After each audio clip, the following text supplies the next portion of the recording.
Yeah, it was you gave me a bit of agony, but I think actually it all worked out pretty well. We'll see. I mean, let me know.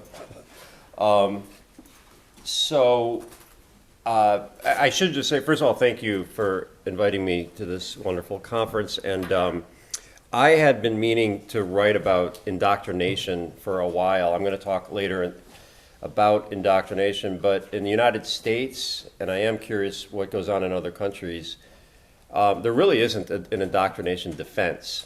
And even at Nuremberg, and I teach international criminal law, and I don't think any, at least at the first Nuremberg trial, I don't know about the subsequent ones, but I don't think too many, if any, Nazi defendants pled indoctrination. And I've always kind of wondered about that, you know. So I do want to talk about that, but let me start with, you know, when I was invited to this, and you know, I think all of us have at some level, especially I'll speak for Americans, you know, have been thinking about these issues for at least since 2016, because we suddenly see millions of people coming out of the woodwork believing the craziest stuff. I'm going to be polite, but well, I'm going to use the word bullshit later, but these wacko theories, crazy, wild, implausible, far-fetched theories, and they really, now there are some that are putting it out there in bad faith. They don't really believe it, right? The purveyors of the bullshit. But there's so many, there's millions, and I know some of them, who actually believe this.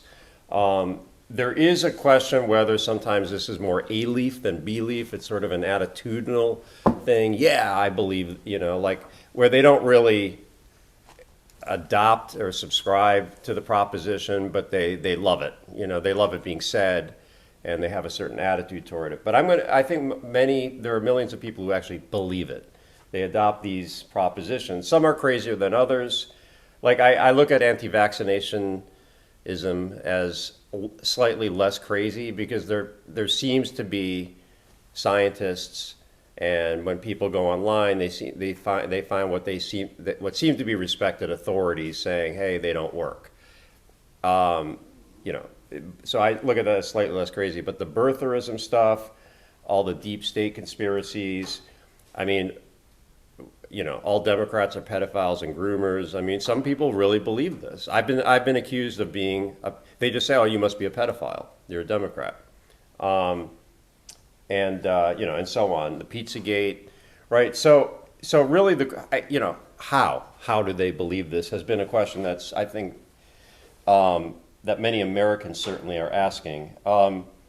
And as I point out, there's no evidence for, and there's plenty of evidence against most or all of these. When I say most, some might say there's evidence for anti-vaccinationism, but what do you mean by evidence? And, you know, isn't that really pseudoscience and so on? So you'll often see on Twitter and Facebook, people say, well, they're just crazy, right? They're all mentally ill. We have just, and you could say that maybe there's a social pathology that's spread across all sorts of groups. I live in the South, and you might say much of the South has been infected by this pathology. Okay, maybe. I mean, we could talk about that. But really, individually, most of them are not mentally ill, or at least their mental illness is not relevant. You know, if they have major depression, maybe it's relevant to some extent, but that's not what's explaining major depression, depressive disorder, narcissistic personality disorder, you know, anything in the DSM is not explaining why they're adopting these crazy beliefs. So to say they're all crazy doesn't really answer the question. And as I point out, you know, many of these people, I know them. I mean, I talk to them, and I hear them, and, you know, they're in person, they seem normal. And they have jobs, and they make money, and they support their families, and they're even nice.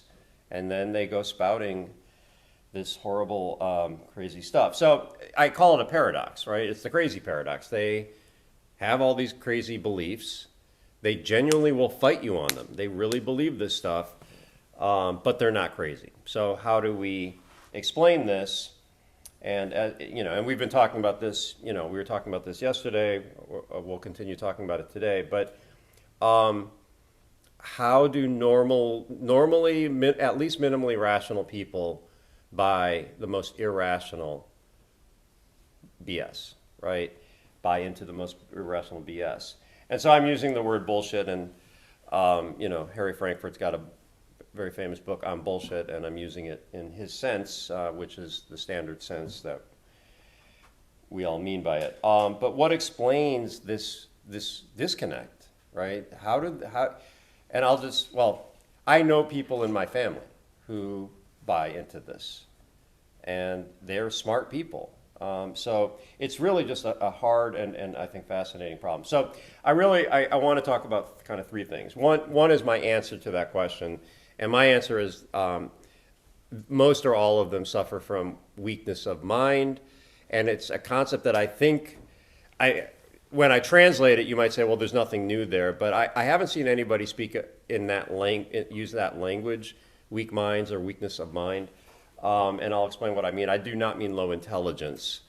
Then we'll talk about responsibility for weak-mindedness, and I'm just going to propose that there are, three levels. And then I want to talk about the indoctrination defense. Not all of them have been indoctrinated, although many have. And then the question is whether if somebody acts on one of these crazy beliefs, usually in a violent way, is their being indoctrinated even a mitigating factor, and possibly even an excuse? So many different explanations have been proposed since really 2015, 2016, in the United States at least, for why these are the diner stories that liberals, the left keeps complaining that the New York Times. I don't think the New York Times has done one in a while, but they used to go out to the diners. And say, what do you think about Trump? Trump would have some new scandal. There was a new scandal every day. And they'd say, are you still with Trump? And absolutely. And they'd have their MAGA hats on. And so this became like the New York Times. And the left was like, why aren't you asking us why we're Hillary supporters? Right? Why aren't you going to our restaurants and asking us about... And that's a fair criticism, but I think what was going on is we're all fascinated by the craziness, right? They were really buying into Trump's BS, his bullshit. So many different explanations were proposed. One of the first ones was economic anxiety. They're all angry that there's dramatic income inequality in the United States. I think it's better in Europe, certainly better here in the Netherlands. But there's worse than it's ever been, right? Income inequality. So they're all mad that they have less money, and so they're all anxious. And so that they take it out on others, and they're angry at the elites, and that was I think a lot. And then people started pushing back. All that's just pure racism. That's not economic anxiety. The racists have come out of the closet. Trump gave them permission to come out of the closet, and it has nothing to do with economic anxiety. But here, I'm not going to read all of them, but this is just the first half of explanations. I think deep-seated need for belonging is huge. These are groups, they found each other, and they get off on this, right? They bond, and January 6th was a bonding experience. They finally came together, and here's some more. Propaganda is obviously huge, Breitbart and Fox News and all these social media. I mean, Facebook has just been enormously influential in turning people, right? Radicalizing, although I know that's not the only possible explanation of this. I think we found out, weirdly, we never... the American left will tell you, and I'm part of the American left, that we just didn't know that they were really fascists. We thought they kind of sometimes spoke in authoritarian terms, but we're all on the same page when it comes to the Constitution and democracy. And we're finding, wow, they really don't like democracy or the Constitution. They say they do, but in fact, all their ideology points in a different direction. So these are all kind of, resentment is huge, right? Resentment of academics, the elites, academics, the media, politicians, the establishment, the deep state, right? They all think they're better than us. We're real America. That, I think, plays a big part in this. So these are all contributing, I think. And I think, as I say, Ian's 6 categories Um, I think captures all of those. I think they could be fit. Some might be in two different categories, but I think they would all fit into those six categories. Let me know if you see one that doesn't fit. But so I think these all have merit. They all are part of the explanation. But as I was suggesting yesterday in the Q&A with Ian's talk, and this is how I'm reconciling my talk with Ian's, I think all of those go towards why we see this widespread phenomenon of millions of people buying into BS, crazy BS. But it doesn't explain how. You might say, well, what's the difference? So I want to talk a little about that. I think we're still left with the question, even after looking at all this, all these things, because all of us have some of it. I mean, all of us have a deep-seated need for belonging, right? I mean, many of us have economic anxiety. Many of us have fear of various things, right? We could just go down the list. I'm not saying we have all of these, but, we're all subject to the same, we all see, Fox News is available to all of us, I think. I'm speaking for Americans now, but, these influences are around all of us, not just the right. And yet, when we talk to the right, these things it's clear that these things will, are influences. But you can still be talking to them, figuring out, oh, they're a racist, they're watching Fox News all the time, this and that. But still, how do you believe that? Like, how can you believe that? How? So I'm making a big distinction here between why and how. I think Ian's 6 explanatory categories all get at the why, but they don't get at the how, right? And so that's kind of where I'm going with my weak minds hypothesis. I think the missing factor, the how, and I don't think this is brilliant, but I do think I don't think it's captured in those 6 categories, weakness of mind. What they're suffering from is a deficiency, and the deficiency is weakness of mind. And I'm going to go out on a limb and say all of them.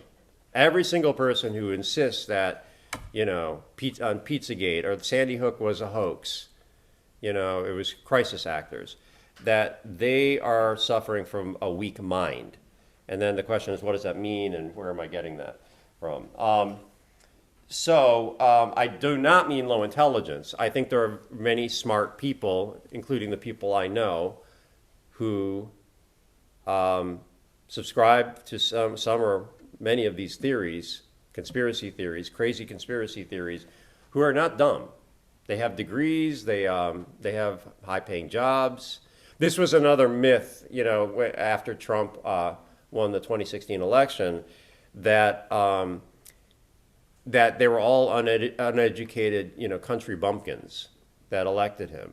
And then it turned out, when they looked at the data, that there were, from rich to poor, he had, a broad, he still lost the popular vote, but he had millions of people who were financially comfortable, if not wealthy, that supported him and liked him. And many of those people believe these things, or some of these things. So it does not mean low intelligence, but I think if you just went out in the street and said, you have a weak mind, I think people would say, well, you're calling me stupid. That's not what I have in mind. So really what it boils down to, you might say, duh, but this is it. They have shut off their critical thinking.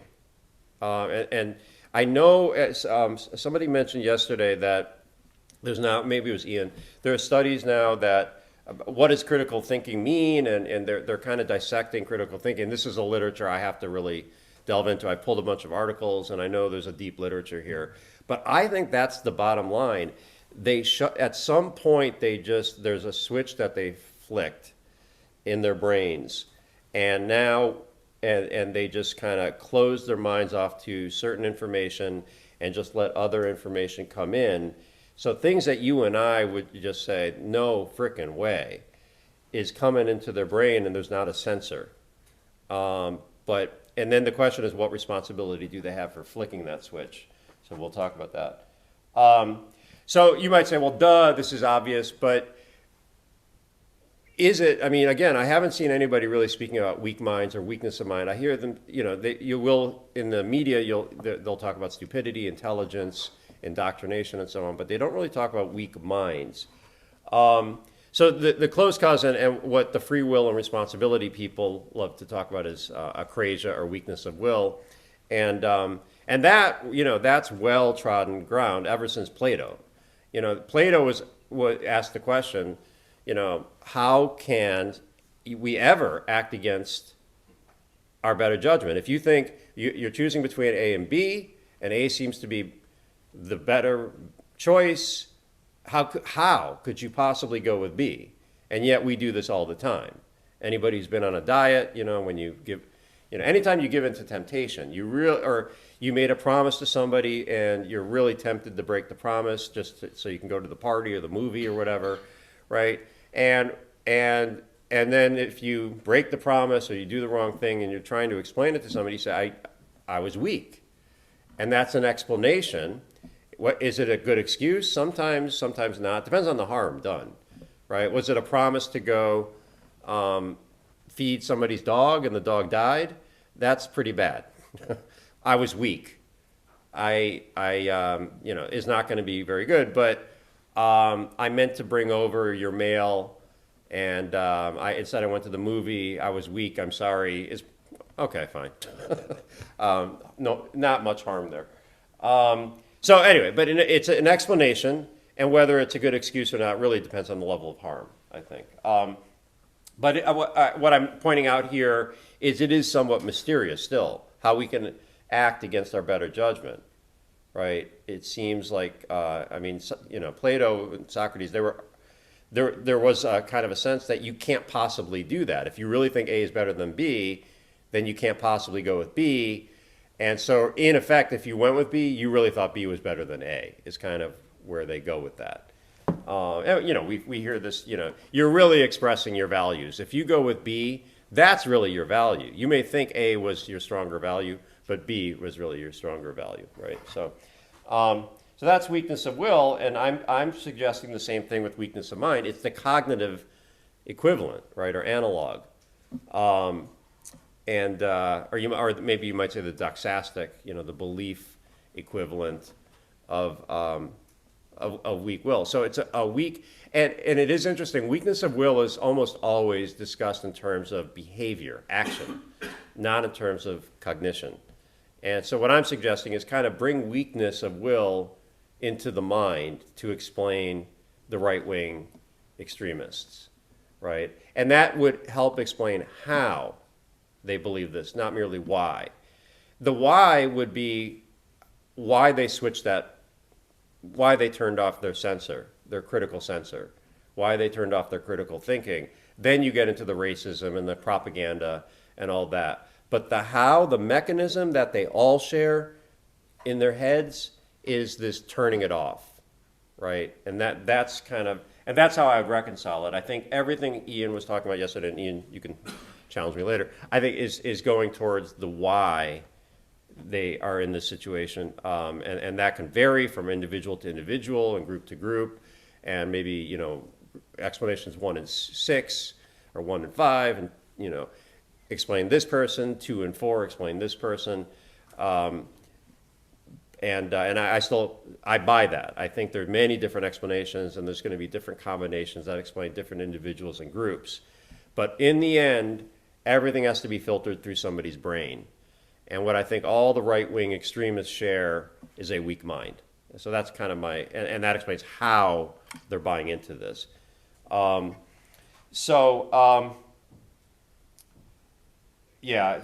was what I was getting at before. I couldn't find, if I did a search for a weak mind and weakness of mind in the Philosopher's Index, and nothing really came up. Something always comes up, but it was kind of, you might find weak will and other things, but I didn't find those terms. So at the very least, I think I'm creating a new term here, but I do think it has tremendous explanatory power. Why is this? Why haven't people made kind of the analog, and tell me if I'm wrong, you may know about literature that has, between weakness of will and weakness of mind. I think it's because if you say somebody's got a weak mind, they just think you're talking about low intelligence, and then there's not much philosophical interest in that, right? Yeah, there's interest in what is intelligence and is artificial intelligence really, genuine intelligence and all that kind of stuff. But somebody being stupid versus somebody being smart is not really an interesting philosophical issue. Maybe a psychology issue, but not a philosophical issue. So that's my best explanation of why this term hasn't been used. And what am I contrasting weak minds with? Normal minds. I look at them as on a spectrum, and I'll say more in a bit, but I look at them as on a spectrum, and there's always going to be borderline cases on a spectrum, right? But I think all of us, I haven't met all of you, but I've talked with many of you. I imagine at a conference like this, you all have normal minds. You all are not only capable of engaging in critical thinking, but you do it all the time. So you're well ensconced in the far end of normal-mindedness. And then at the other end would be a lot of the right-wing extremists who are more or less in that camp. And yeah, there are going to be borderline cases. The other distinction I didn't draw in the slides between weakness of will and weakness of mind is that weakness of will tends to be sporadic. We give in from time to time. Diet is a perfect example. You're on a diet, and every once in a while you give in and have the ice cream or the cake or whatever. But if you're having ice cream every hour, every 3 hours or something, that's no longer weakness of will. That's addiction, right? So weakness of will is on a spectrum, with addiction. But one of the distinctions between it and addiction, I think, is sporadic. Whereas addiction is more constant or continual. A weak mind is, when I say you shut it off, you don't just shut it off for an hour and then come back to the real world. You're shutting it off for an extended period of time. The right-wing extremists aren't just right-wing extremists from 9 to 10 a.m., right? They're right-wing extremists since 2016 or 20, whatever it is, right? For a long time. Now, some come out of it, just like we were talking about exiting a cult, but it's not sporadic in the same sense that weakness of will is. So that's one disanalogy between them, but you still get the kind of the analogy, which is more important here. So what causes weak-mindedness? This goes back to the explanations that we were just talking about. I kind of carve them up this way. I think they more or less jibe with the 6 explanatory categories that Ian was talking about yesterday. And this is my educated guess. This is, I'm researching all this right now. I'm looking into the literature, but from what I've observed since 2016, it seems to me primarily 3 different categories. The sort of the internal or psychological, and actually I got to change that. I originally combined the psychological and ideological, but I've separated. So it's personality type stuff, character, the ideological, and again, this anti-democracy, pro-fascist.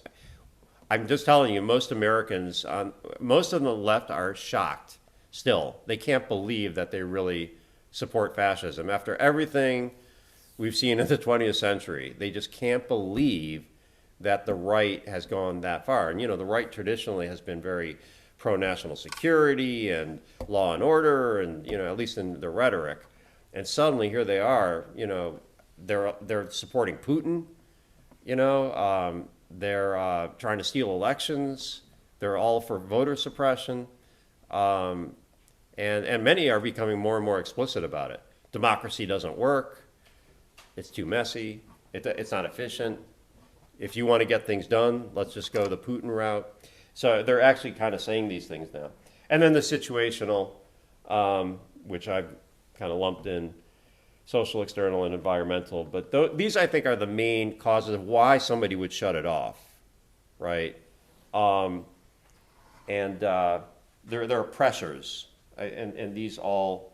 But the other one I want to mention is the lack of cognitive self-efficacy. All of us in this room have tremendous cognitive self-efficacy. Even if you're, some of you are younger, kind of in grad school, and you're maybe. I'm not saying you should be, but you may be less confident in your abilities. You are light years ahead of many other people who don't think that they can figure out things for themselves, right? And they really need others to think for them. So there's levels of confidence in our group, among philosophers and, academics. But we're when it comes to cognitive self-efficacy, we're all kind of over here. And then, a lot of these right-wing extremists, I think, are over here. And they just don't think they can figure these things out for themselves. So they don't even try anymore. They just switch it off and let others think for them. Fox News, that was the idea. I think Roger Ailes said, let's do the thinking for them. Make it real easy, effortless. And a lot of them bought into that. So what are the implications for responsibility? We were talking yesterday about doxastic addiction, and Carrie, yeah. I have a chapter in my book on free will and responsibility, the last one, where I kind of set up a dilemma. On the one hand, addiction is now commonly thought to be a disease. So instead of blaming and punishing people for being addicts, drug addicts, or alcoholics, the whole idea is it's a disease and treat it as you would treat any other disease. You don't blame or punish. You treat it and you try to cure them, but you don't throw them in jail. You don't throw somebody with tuberculosis in jail. You might quarantine. That's not going to be very popular after COVID, but you might quarantine somebody. But the idea isn't to lock them up because of their bad acts or bad character. It's to protect others from them, right? And so in that chapter, I argue on the one hand, if it's a disease, it seems like we can't blame Fox News addicts. And it really is an addiction. They have it on all day long. They're mainlining Fox News and Breitbart. And, they got the radio on. And there are people that their TV is always on, and it's always set to Fox News. Millions, right? And so on the one hand, if it's a disease, it seems like we can't blame them for believing all that bullshit, right? But on the other hand, I really want to blame them because they see there's something really offensive and disgusting, and I think they should be blamed, right, to some extent. So I find it kind of a middle way that at least they can be partially blamed. I look at it addiction as a behavioral disorder rather than a pure disease, and as a behavioral disorder, I think there's room for some blame, But are right-wing extremists responsible? So I think this is kind of where I am right now, and if you have other ideas, but I think when it comes to beliefs, there are three levels, and we were talking about this yesterday. And yeah, the traditional view in philosophy has been we just can't be responsible for our beliefs. You believe what you believe, whether you want to or not. So we were talking yesterday, how many days in a week? I want to believe there are 9 days in a week. Just can't. I want to believe that the sun orbits the earth. I really want to believe it. I just can't. And that's kind of been the standard view. I just can't will my beliefs. But then there are all sorts of other beliefs that it seems like I can either directly or indirectly will them. So one example is I really want to believe that tomorrow I'm going to I'm going to go to The Hague, right? I really want to believe, and there are things there are reasons why I may not, right? But I really want to believe that. Well, you know how I can get myself to believe that? Intend to do it. If I intend to do it, I resolve to do it. Now I can believe that I will do it. So that's one way to will a belief. Another way to will a belief, I really want to believe that the earth weighs more than 1 trillion tons. I really want to believe that. How can I make my belief come true? I can look it up, right? I can act in a way that determines my beliefs. Now, it may turn out that belief, I just can't make it happen. I look it up and it's just not the case. But if it is the case, I indirectly willed it. So there are all sorts of ways around that you just can't will a belief, that we have no control over our beliefs. But here, this is ripe category for other levels of control. So the zero responsibility would be you're coerced, you're threatened, or violence is used against you, like they do in North Korea and dictatorships, to make you believe certain things. You will be punished severely, deprived of freedom, even possibly life, if you do not subscribe to our ideology. That can be very effective in determining people's beliefs. clearly no responsibility, right? Involuntary indoctrination, is there much of a difference? I mean, I don't know. I mean, this is what I'm kind of learning. Are there ways to? I think I don't see how you can involuntarily indoctrinate somebody without using threats or actual violence. But if you have other techniques or ways, let me know. Level 1 responsibility would be involuntary immersion, which is kind of where we are. When all the signage and all the, if you're living in a dictatorship, there's just lots of symbols around you from day one, as soon as you're born, telling you, here's how you're supposed to believe, right? And you really can't blame a child growing up, let's say in Nazi Germany, for, if they're born in 1928, and Hitler comes to power in 1933, and within a very short time, there's just a one-party state and all that propaganda supporting that state. Can you really blame that young child for becoming a Nazi? Probably not, right? So by the time he or she reaches adulthood, and especially if the Nazis had lasted 20, 30 years, you might say none of those people who grew up as in a Nazi state can really be responsible for their subscribing to Nazi ideology. So I would call that involuntary immersion. And then level 2 responsibility is the Fox News addict who sets their channel voluntarily to Fox News all the time, who before Rush Limbaugh passed, I knew people that they religiously listened to Rush Limbaugh every day. They recorded him. And there's Breitbart, there's Newsmax, there's just all these podcasts and all this right-wing infrastructure that they voluntarily immerse themselves in, right? I look at that as level 2, that I think there's a good degree, even if it's an addiction, there's a good degree of responsibility there. Now, this is all moral responsibility. So let's talk a little about legal responsibility. Should involuntary indoctrination be recognized as a legal defense? Well, first of all, what are we talking about?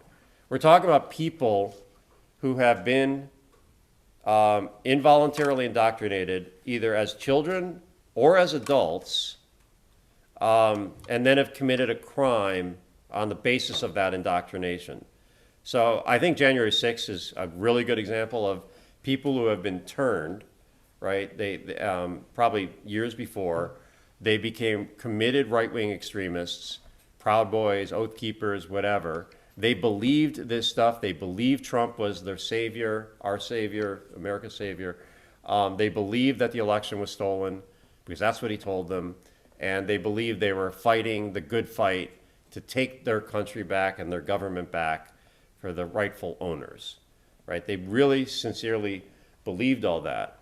They had all been indoctrinated. Now, some involuntarily, some voluntarily. The involuntary ones would probably be younger, and they were just surrounded by this constant propaganda, groups of people who believed all this. So let's say somebody's 16 in 2016, and in 2021, they're storming the Capitol. So they're an adult storming the Capitol, but they had been, let's say, for the sake of argument, involuntarily indoctrinated into this whole ideology. Could they use that in court as a legal defense, either as an excuse, full excuse, or at least a mitigating factor? And so I'm going to argue that it should be at least a mitigating factor. But why isn't it? And this is what I've wanted to research for ages, so this is finally giving me the opportunity. Why isn't it recognized? We recognize involuntary intoxication. If somebody slips something in your soda and it makes you go crazy, and you start punching and maybe even killing, that you have a full excuse, you have to prove it, it's an affirmative defense. The burden is affirmatively on you as the defendant to prove that somebody slipped something in my drink. But if you could prove that, the jury would generally say you're not at all responsible for, let's say, the killing. Let's say you just went up and just strangled somebody in this crazy state. You had no record. You amply proved your case. We would say that's a full excuse. You'd be acquitted and you can go home, right? It's not obvious why involuntary indoctrination would not receive the same recognition, right, as involuntary intoxication. both involve a poisoning of the mind or brain, right? So a priori, it just seems that both, it should be recognized, and so I've been really puzzled over the years why it hasn't. I've always been meaning to look into it. But we can imagine some reasons for not recognizing it, pragmatic and substantive. So the pragmatic reasons is, I think it would be very difficult to determine whether somebody was involuntarily indoctrinated or voluntary because of that kind of, yes, Fox News may have been playing all around them, but there are plenty of people who are subjected to Fox News who don't become fanatics, right? And they don't storm the Capitol. And so, I do think if they were children or younger, they weren't yet adults when they were subjected, I think they would have a stronger case. But if you're 19, living in a house where your parents are constantly putting on Fox News, and then 3-4 years later, you're storming the Capitol, is that involuntary? Just that you've been immersed or surrounded by this? I don't know. So I think that would be a difficult, but I don't think that difficulty should prevent the defense from being recognized. You just have to work that out in court on a case-by-case basis. The other issue would be, we can't get into somebody's mind and measure the degree to which a belief, is entrenched, right? It just can't be measured. I guess in the course of questioning, we could sort of get a sense, but it's very coarse-grained, right? It's not very fine-grained. And so there'd be very difficult judgments that juries would have to make, and maybe just there's a general sense that this defense is unworkable because of those really difficult judgment calls. That this is all my speculation. I just and the other possibility, and because of those difficult judgment calls, you may have people coming in. Let's say today, Congress and all the states passed a law saying we now recognize the, just like the insanity defense and the involuntary intoxication defense, we recognize the indoctrination defense, involuntary indoctrination defense. I think you'd have a lot of defendants coming in, not only right-wing extremists, but all walks of life, all kinds of defendants saying I was indoctrinated. And so it would be too easily abused, I think, this defense. I don't buy it because a lot of people think that the insanity defense is way too abused and everybody's using it, and too many people are this was the whole, after Reagan was assassinated, the name's escaping me, but the guy who shot him. John Hinckley, yeah, thank you. He was tried and he was acquitted on the basis of insanity. Well, the United States went crazy. Bad pun. But and so they started pushing back against the insanity defense. And in the end, you had 3 states. One had already banned or abolished the insanity defense. 3 more states abolished it. Many others went to a much more rigorous version of the insanity defense. But the idea was this insanity defense is bullshit. People are just lying and malingering. They're faking insanity, and the juries are buying it, and these dangerous people are back on the streets the next day, ready to kill again. That's not at all true. That's not how the insanity defense works. John Hinckley was still locked up for a very, very long time. I think he was finally released. I know he was at least given furloughs with his mother, but I think he was finally released. So you're nodding, yes, yeah. I think I heard that. Yeah. But, I mean, how many decades later, he was not a danger. He probably wasn't much of a danger within years of the attempted assassination, but certainly decades later. In any event, the insanity defense has not been abused, and when people have tried to fake it, they don't generally get away with it. And even when you plead insanity and are successful, which is rare, I could give you the stats, but even when that happens, you're almost always locked up for a very long time in a mental institution, and often much longer than you would have been if you had been convicted and incarcerated.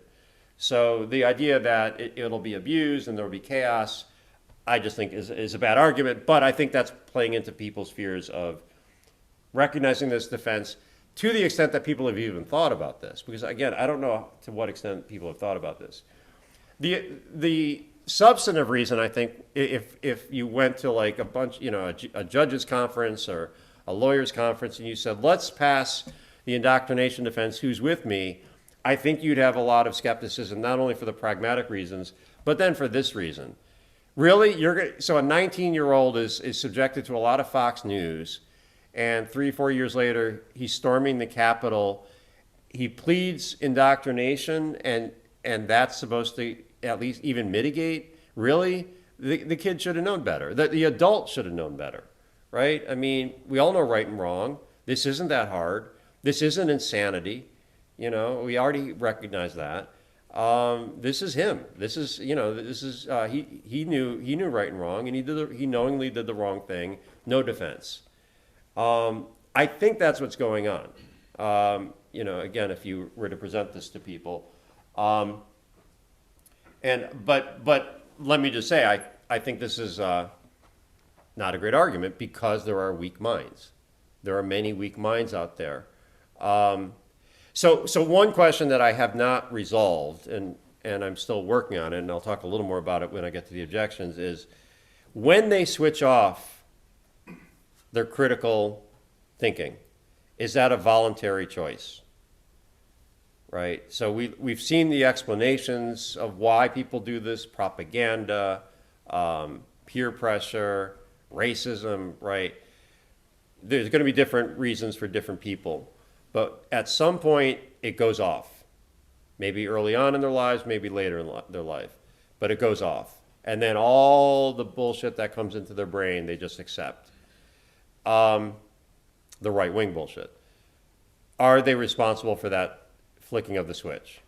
Right? And that, I don't know. I need to think more about that. That's the hard question, and I'm avoiding it. Or I'm at least presenting it, but I haven't really come up with a good explanation. But here are, I have 3 objections that I could anticipate against what I'm getting at here. One is, going back to the substantive reason for not recognizing the indoctrination defense. The presumption is that every adult is normal-minded, and if the idea is, well, if they're really, really weak-minded, they're insane. And then they have the insanity defense in most states. But what I'm getting at is, no, it's not insanity. A weak mind is not insane. They're not crazy. They're not, they don't have severe, necessarily paranoid delusions or schizophrenia or psychotic disorder or anything like that. They have a weak mind. So the idea that they should have known better, which implies they could have known better, I don't know that that's true. If you have a weak mind, I don't know that you could have known better. So I think this might be a valid defense, and as I point out here, the idea we were talking about voluntary. Did they voluntarily switch it off? Things aren't always so binary, right? They voluntarily chose, it was a perfectly free decision, versus no, it was completely involuntary and unfree. I think there's a vast gray area between those, right? And so the idea that and we'd have to judge it on a case-by-case basis, right? Why did this person turn versus why did this defendant turn and eventually storm the Capitol versus why did this person turn? It's going to be a different story, and we'd have to make that judgment call. But the idea that it's one or the other, and it's very clear, I think. It's the same with consent, by the way. There's a growing literature that consent is not binary. The idea that somebody either consents to sex or they don't, especially in long abusive relationships, it looks like consent goes up and down, and it's this very gray, fuzzy kind of thing. The idea that they consented or they didn't is not realistic. It's just not a realistic approach to, in this case, rape, but I would say the same for weak-mindedness. Now, here's the real hard one, and I'm sure some of you were thinking this. Right-wing extremists think that they're engaging in critical thinking. Now, you can think you're engaging in critical thinking and not be engaging in critical thinking, right? So this really gets to what is critical thinking. But when they say, I've done my own research, what they're saying is, no, I really looked into this. I have engaged in critical thinking. I'm not just blindly accepting what others are telling me. Our response, I think, when they say, no, no, vaccines don't work, I've looked at all the literature. First of all, you haven't looked at all the literature. You have not read the real substantive medical journals. You've looked at pseudo journals and pseudoscience and grifters, troll farms that are putting out this propaganda and dressing it up as an MD and PhD and all that. But that's not real. So, but they still think they did legitimate research, they engaged in legitimate critical thinking. Did they? And if they did, then do they really have weak minds? I'm gonna answer that by getting to objection 3, because it's something, it's a worry, but I want to talk about this and then I'll kind of address both objections. We supposedly normal-minded people, they would argue, are no more critical thinkers than they are. So we just blindly follow different authorities. They have their authorities, we have our authorities, but none of us are really engaging in, most of us are not engaging in critical thinking. And so how many of you, and actually I am curious, how many of you could prove that the Earth orbits the sun? I mean, that you could go out and kind of show me. Anybody? I mean, I'm not going to challenge you. Well, you're probably. So I imagine one or two in here probably couldn't. They're too afraid to admit it. Or that the moon orbits the Earth even. In college, we had to do a project where every night at the same time, we had to draw where the moon is. For some reason, this was very difficult for me. Like, sometimes I was late and I couldn't find the moon. It was in Massachusetts, and there were clouds and mountains, and so I made it up. And in the end, I turned in something. I got a very bad grade. I didn't know where the moon was half the time, so I made it up, and apparently I made it up badly. But I couldn't. I couldn't do it. And even if I had gotten the location of the moon right, I'm not sure that I would have been able to prove that it was orbiting the Earth. Right? So the things we just take for granted, we blindly accept on the basis of vast scientific consensus. And these are the easy ones. Then you get up to quantum mechanics, and we have to blindly accept what they're telling us, right? Because most of us can't do that research on our own. Atomic theory seems really cool, and we all took chemistry, I guess, and it looked really good. But one thing atomic theory doesn't explain: dark matter. So I learned recently there are things in the universe that are not made up of atoms, like dark matter is one of them. It doesn't explain consciousness. So I haven't heard of anybody saying the periodic table is a hoax, but if somebody did, could you prove to them that it's not? Right? So the idea is, here I am saying we're all normal-minded, you guys are weak-minded. They're going to come back and say, no, they're critical thinkers and we're not, right? They're just going to kind of throw the reverse, the exact accusations I'm throwing against them, they're going to throw against us. So here are some responses. One is, well, we follow the right authorities. And I think you're all kind of thinking that. I mean, come on, we're following the real scientists, and, we know what's what. I mean, the fact that you can't see what your anti-vax stuff is bullshit, you're just, and then we get into all that language. You're an idiot, you're stupid, you're crazy, whatever. But really what I think we're saying is we just know we're right. We just know the scientists are right about this. But this is clearly question begging, right? Because they would say just the opposite. No, you've been misled. You're the sheeple. You've been misled. And we have access to the real ultimate truth that you guys have been completely deceived about. So that's one thing they would say. The second thing, I'm sorry. So one thing we would say, but I don't think it's a very strong argument, is we follow the right authorities. But I think the second one is kind of my response to both of these. When somebody says, hey, Sandy Hook was a false flag operation. These kids were all crisis actors. No kids really died in that. It's just an effort to motivate the government to pass gun control measures, but nobody was really killed. It's the left trying to, it's a big, vast left-wing conspiracy to pass gun control, to take your guns away, right? But no kids died. Don't worry about it. And many people believe this to this day. Alex Jones was the principal purveyor of this. Well, when we're confronted with something like that, I mean, if we're really, normally we're just going to go with number one. That's just not true, okay? It's just so implausible. But because it's implausible, we might say, all right, I'll look into this. Let me look into this. And within minutes, we're going to find enough to satisfy us. There's no way that's true. That's our critical thinking. I mean, how many of you have ever been on Twitter or Facebook and where somebody on the left has said, oh my God, they just, something great happened or something really bad happened, and it didn't look right? There are people I block now on the left because they continually put out this spin or just outright falsehoods. But it looked too good to be true, right? And so I engaged in critical thinking. And I looked around, the first thing you do is, well, if that's true, there must be a dozen news stories on it. And then you're not finding the news stories. So that's critical thinking. Or you might find the news story, but then you realize, oh, the devil's in the details. That's not quite what happened. That's an exaggeration. Or that's not even close. This is what happened. You see this in law all the time, too. You have all these people who think they know the law. They don't know what they're talking about. When you get the real story, it's much more nuanced, right? That's all critical thinking. But the point is, when we're confronted with something implausible, shady, doesn't seem right, we look into it, and we look into it in various ways.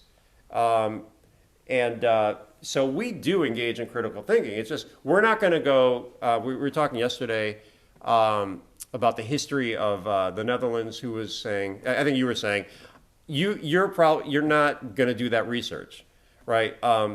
And so you're willing to be myopic about the history of the Netherlands because that's, we only have so many things we can think about, and that's just not, top of the list of Ian's priorities.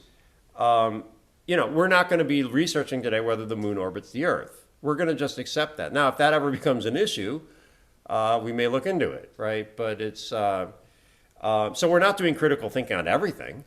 A lot of things we blindly accept, from the authorities.